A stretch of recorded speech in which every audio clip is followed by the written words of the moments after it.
उत्तर प्रदेश के मुख्यमंत्री योगी आदित्यनाथ एक बार फिर चर्चा में आ गए हैं। बुलडोजर के बाद अब सीएम योगी का लाउड स्पीकर मॉडल जबरदस्त हिट हो रहा है। इसका असर पूरे यूपी में मंदिरों से लेकर मस्जिदों पर देखने को मिल रहा है। योगी सरकार की ओर से लाउड स्पीकर की आवाज को लेकर जारी आदेश ने यूपी में एक बड़ा बदलाव कर दिया है।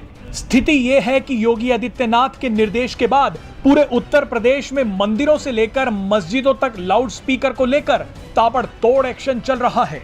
जिस लाउड स्पीकर पर पूरे देश में सियासत और गिरफ्तारियां हुई हैं, उसी लाउड स्पीकर पर यूपी में कोई विवाद तक नहीं हुआ। सरकारी आंकड़ों के मुताबिक धार्मिक स्थलों से 10,000 से ज्यादा अवैध लाउड स्पीकर हटवा दिए गए हैं, जबकि 35,000 से ज्यादा लाउड स्पीकरों की आवाज निर्धारित मानक के अनुसार कम कराई गई है। सीएम योगी की पहल पर सबसे पहले कृष्ण जन्मभूमि मथुरा में लगाए गए लाउड स्पीकर हटाए गए। इसके बाद गोरखपुर में ऐतिहासिक गोरखनाथ मंदिर में लाउड स्पीकर की आवाज धीमी की गई। खास बात तो यह है कि योगी के इस लाउड स्पीकर मॉडल को सभी धर्म गुरुओं का पूरा सहयोग मिल रहा है।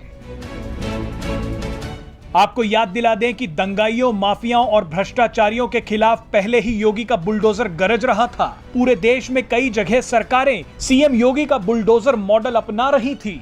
अब इन सभी के बीच यूपी का लाउड स्पीकर मॉडल सुर्खियां बटोर रहा है। चलिए आपको बता देते हैं कि ये सारा मामला शुरू कहां से हुआ। दरअसल पिछले दिनों महाराष्ट्र नवनिर्माण सेना के प्रमुख राज ठाकरे ने इस मुद्दे को उछाला था। उन्होंने महाराष्ट्र सरकार को ये अल्टीमेटम दे दिया था कि अगर मस्जिदों से लाउड स्पीकर नहीं हटाए गए तो उन्हीं मस्जिदों के सामने लाउड स्पीकर से हनुमान चालीसा का पाठ किया जाएगा।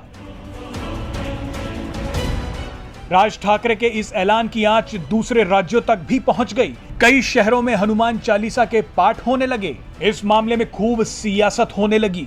देखते ही देखते लाउड स्पीकर का यह विवाद उत्तर प्रदेश तक भी पहुंच गया। यूपी में भी कई जगह लोगों ने हनुमान चालीसा का पाठ किया। बस यहीं से इस पूरे मुद्दे में यूपी के सीएम योगी आदित्यनाथ की एंट्री हो गई। आपको यहाँ एक कानूनी पक्ष भी बता देते हैं। 17 साल पहले 2005 में सुप्रीम कोर्ट ने लाउड स्पीकर बजाने को लेकर आदेश दिया था। कोर्ट ने साफ तौर पर कहा था कि ऊंची आवाज सुनने के लिए मजबूर करना मौलिक अधिकारों का हनन है।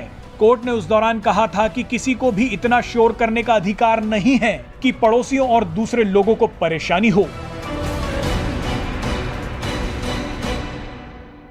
Presenting V News app, available on Google Play and App Store. Download it now.